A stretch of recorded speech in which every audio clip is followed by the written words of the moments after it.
completely fine and completely normal to be worried about coming and getting help. But as scary as it might seem, it will be one of the best things that you ever do for yourself. This place has entirely saved my life. Isabel has been through one of the worst experiences imaginable. She was sexually assaulted when she was young, and we're going to spend time in the place that Isabel says saved her life. It's a sexual assault referral centre. So just to warn you, we will be discussing an important but potentially upsetting topic at the start of the Inside Health podcast with me, James Gallagher. Then later, we'll be exploring why some people say COVID is hitting them harder than before, and also settle a debate that's been dividing families of dog owners. But first, let's keep our attention on sexual assault referral centres. They provide support after a rape or sexual assault. This issue has been in the news a lot recently, and that's why we've decided to visit a centre in Manchester. So we're going to meet the staff and hear from Isabel again in a minute. And I just want to be clear with you, we've changed her name and her voice in order to protect her identity. Hello. Hello. Are you okay? Yeah. Good. That's We're going to be in Hollywood fantastic. next. Hi James, I'm Dr Michelle Carroll. I'm the Joint Clinical Director here at the St Mary's Sexual Assault Referral Centre. Well, thank you so much for inviting me in. Very welcome. I have to be honest, I had never heard of a sexual assault referral centre before today.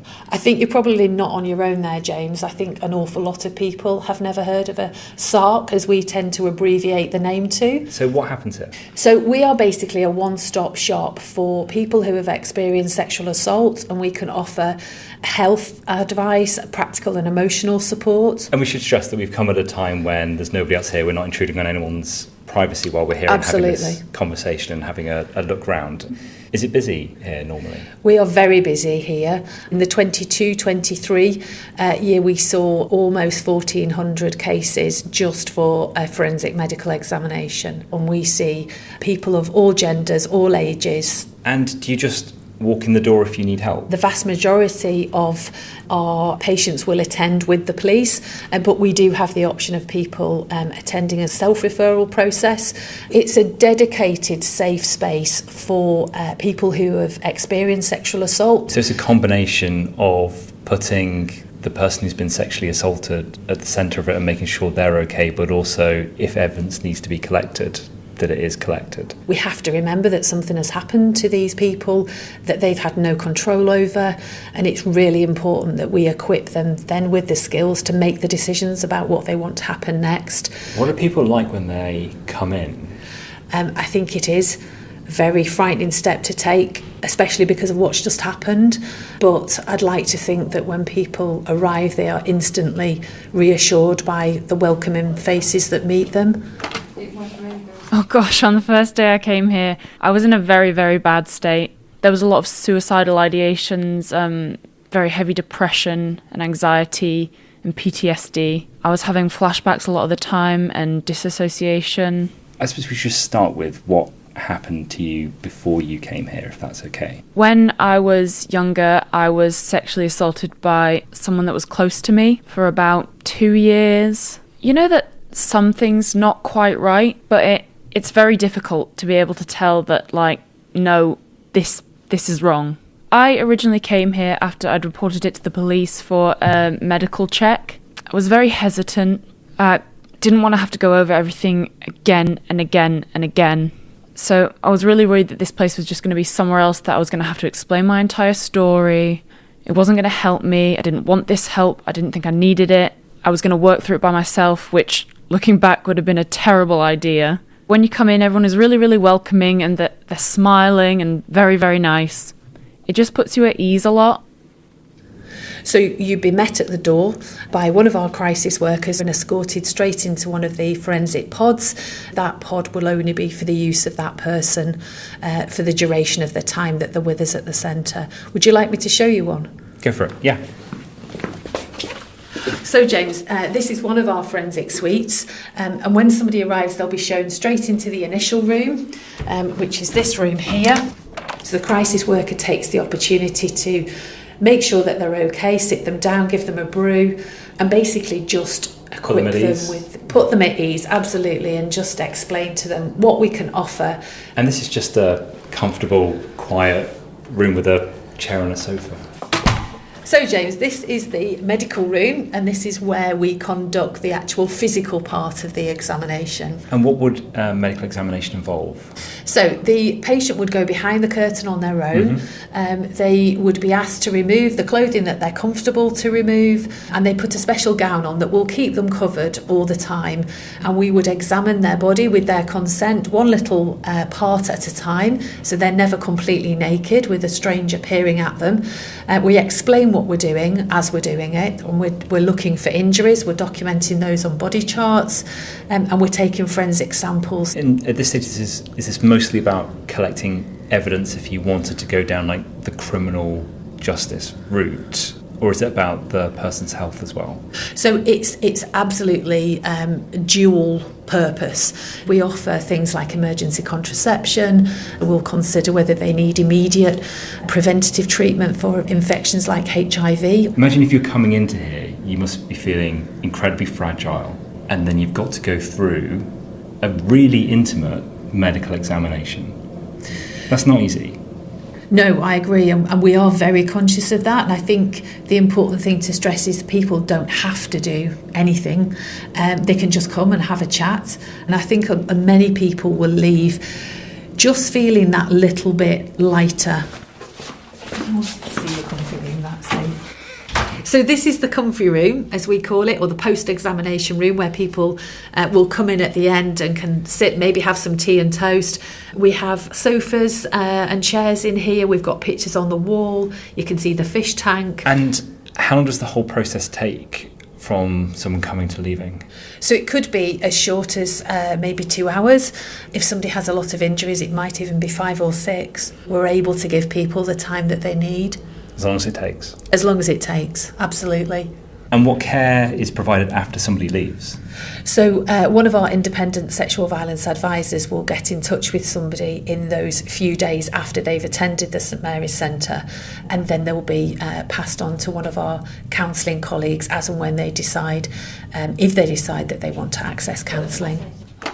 I'm Charlotte Jones and I'm Counselling Service Lead at St Mary's Arc. We've had a little tour. What have you just shown me? We've got 7 counselling rooms and a group therapy room, and we've got a designated children's counselling room which has got a sensory room in it, and it's full of arts and crafts and sand and paints. We've got 2 art therapists on the children's team. And then the adult sort of therapy rooms, it's really calm. We've got sofas, pictures, artwork, and it's really quiet here as well.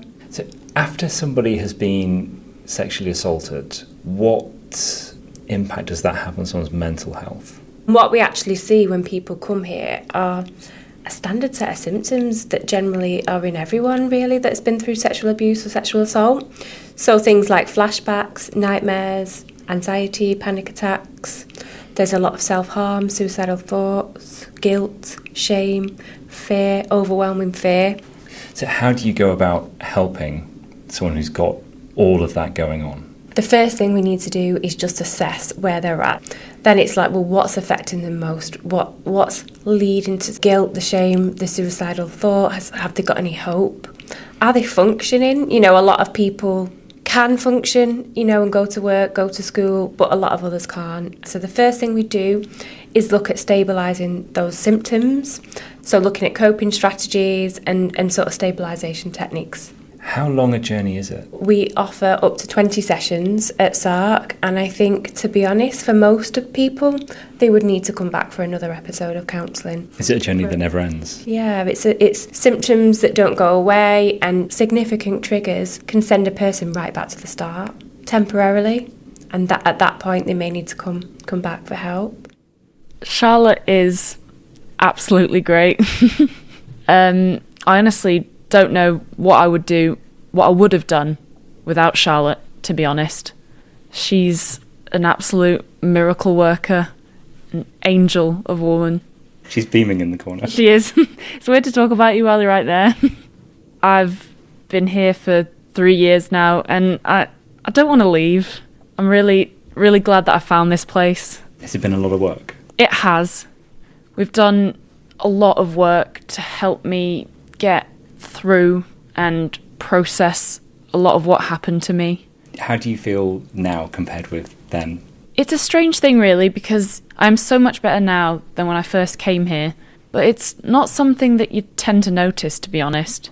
Like, although I'm aware that I'm doing so much better, you don't think one day, oh, I'm feeling a lot better today. Like, you might think that it's not working, but give it a few months and then you'll look back and realise how much, you've come along.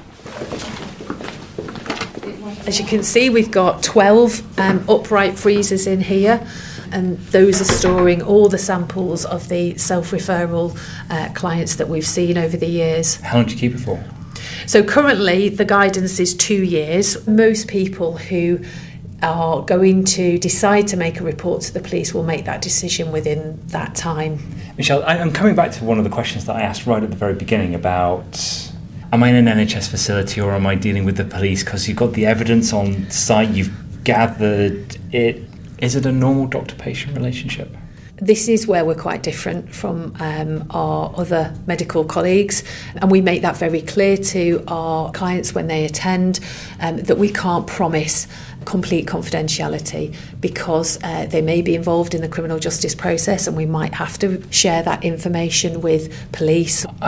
Just more broadly, are there certain times of year that you just get so many more people coming? Our peak times tend to be holiday times, so believe it or not, when the weather is good, yes, Christmas party season, particularly if it's a season where you're seeing an increase in drinking behaviours. So summertime, when people are perhaps out more, certainly over the Christmas New Year period.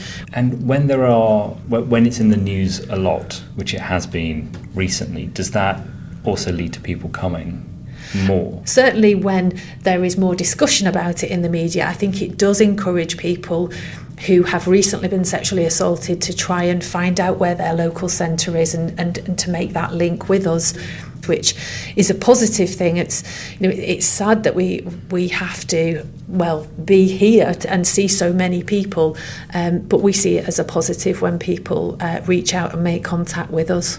Michelle, you're a doctor. If you're a cardiologist, you know what you define success as. If you were a cancer doctor, you would know what a successful treatment was. What is a success here? A success is somebody that leaves feeling better than they arrived, feeling they've been listened to, understood, given choices, and feels ready to face what might come next. Is it rewarding? Very rewarding.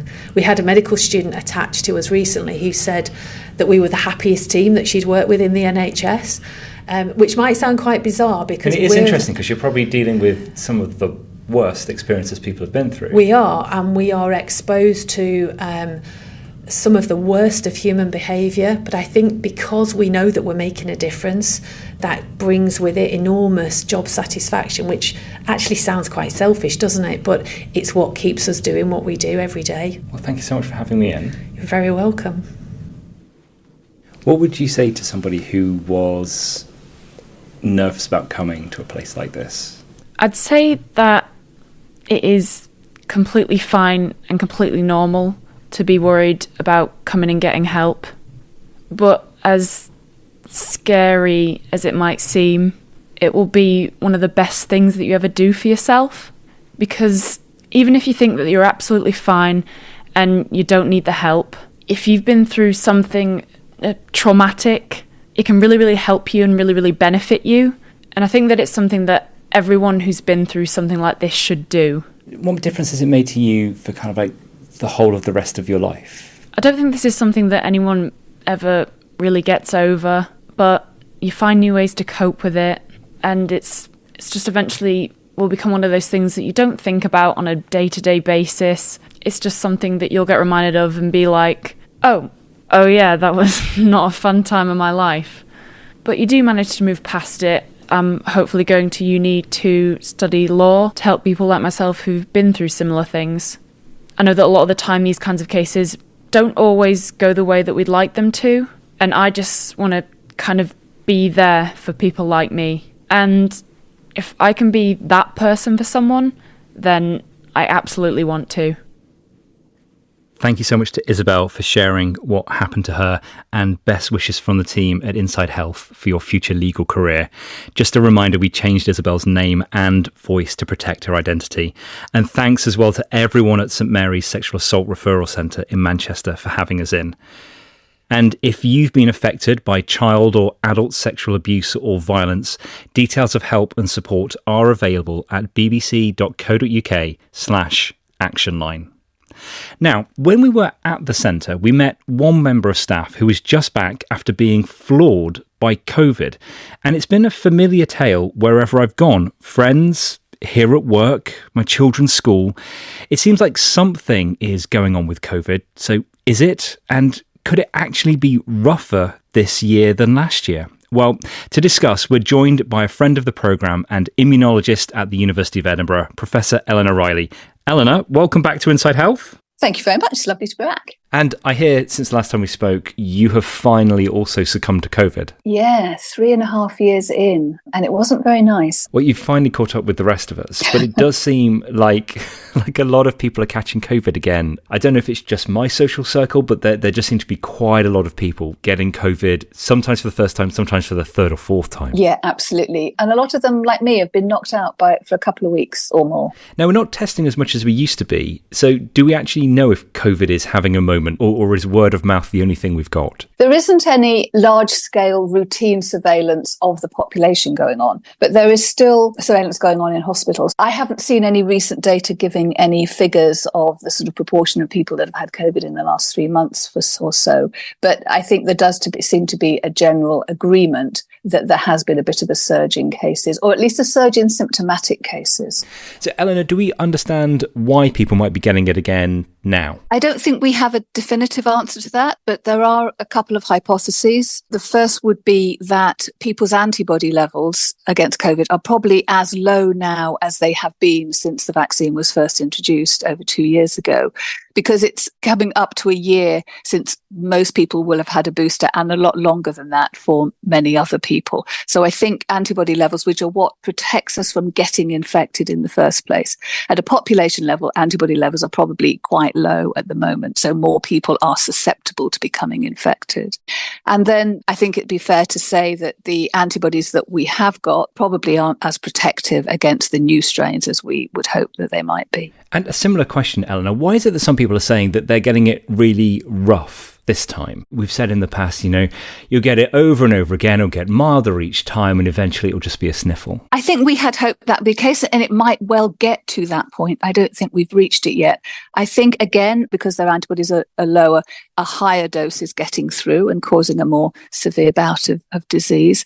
And again, because the strains are varying, there's a poor match now between the antibodies that you've got, induced either by prior infection or vaccination, and the strains that are now circulating. So I think it's a combination of those, which basically means more viruses getting through and therefore causing slightly more obvious symptoms. Is it really translating through to numbers of people in hospital and numbers of people dying? Because I thought the whole point was, even if you got infected, then your immune system would still be able to clear out the infection more easily than it would have been able to in the past.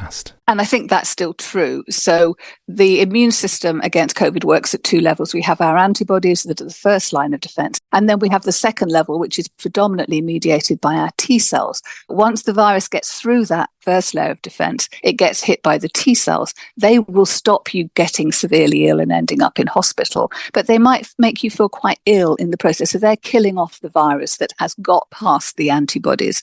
And in that process of killing off the virus, there's a bit of collateral damage, which makes you feel pretty rough. But you won't get those very high levels of virus that put you in hospital. So if our bodies were a castle, it's a little bit like, and COVID's like a hostile invader trying to get in. It's a little bit like our antibodies are the defensive walls, but they've all crumbled a little bit. A little bit, yeah. But we've still got our army inside ready to fight anything off. Absolutely. Now, obviously, we've made the decision this year in the UK to give the vaccine to fewer people. And you were saying that one of the things why so many people are feeling a little bit rough and they might have worse symptoms right now is because it's been so long since they've been boosted. Is there an element of this that's like, because we're giving the vaccine to fewer people, more of us are going to have to rough out COVID itself? I fear so, yes. I mean, the evidence on which the vaccination policy was made is very clear, that there was no evidence that otherwise healthy people under the age of 65 showed any real benefit from being boosted in terms of their likelihood of being admitted to hospital or their likelihood of dying. But that's not to say that people under 65 are not going to get COVID and are not going to feel pretty rough. And I think the consequence of not boosting those people may be that we have more people who are off work for a week or 2 or 3 over the winter, really unable to go into work. And we may see a knock-on effect in terms of public services, availability of people to do certain jobs. Like if you're flying out of Gatwick Airport and, air traffic control's struggling a little bit with sickness, including COVID. Exactly. The other thing that's been nagging at me is we've been talking for ages about how COVID's going to become a seasonal virus. It will just appear every winter. And yet it still seems to me like it's a virus for all seasons. I think it hasn't settled down into a pattern yet. And I guess it's still an open question of whether it ever will. I think it probably will, but I don't think, again, we've reached that final equilibrium point yet.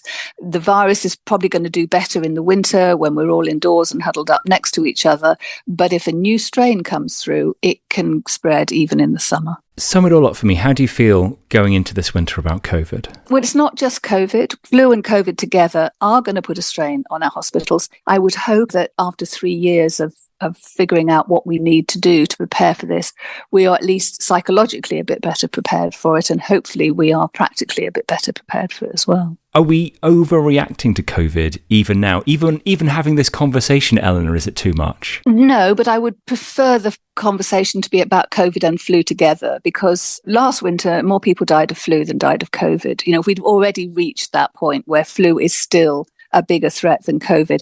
But we're very familiar with flu. We've had flu around for all of our lives. COVID is still new and we're still learning about it. And it, as we just discussed, is still settling into a pattern. So there's more uncertainty around it, I think. And that makes people a little bit nervous as well. Ellena, when do you think we'll stop talking about COVID? Or can I just book you in for the next 30, 40 years? No, I don't think so. My prediction, and I could be proved wrong, is that eventually COVID will settle into a more seasonal pattern, and it will settle into a more predictable pattern of strain variation. And we will be able to do what we currently do for flu. There's a new flu vaccine pretty much every year. It's tailored to fit what we know is out there. So I think over the next few years, we will start to manage COVID in the same way we manage flu, and we will tend to think of them as a pair of rather nasty winter viruses. Ellena, thank you so much for coming on. You're welcome. It was a pleasure. Well, I hope if COVID catches up with any of us this winter, it's a mild one. But today here at Inside Health, it's a bit of a sad moment because our content editor, Erica Wright's leaving the BBC after more than 3 decades. So Erica made the first ever edition of Inside Health back in 2012 and has her name on a host of other radio programmes as well. She's such a star, a great friend, and it's hard to describe how much everybody on the team is going to miss her. But before she goes, she's given us one last challenge, one nagging question to answer. And it's about her beloved dogs.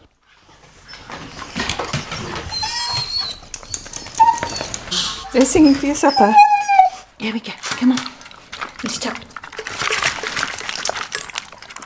Do you need to go out, pup? Into the garden. Careful. What goes in must come out. Gross. Sorry. God. No, you're not flushing that down the loo, are you?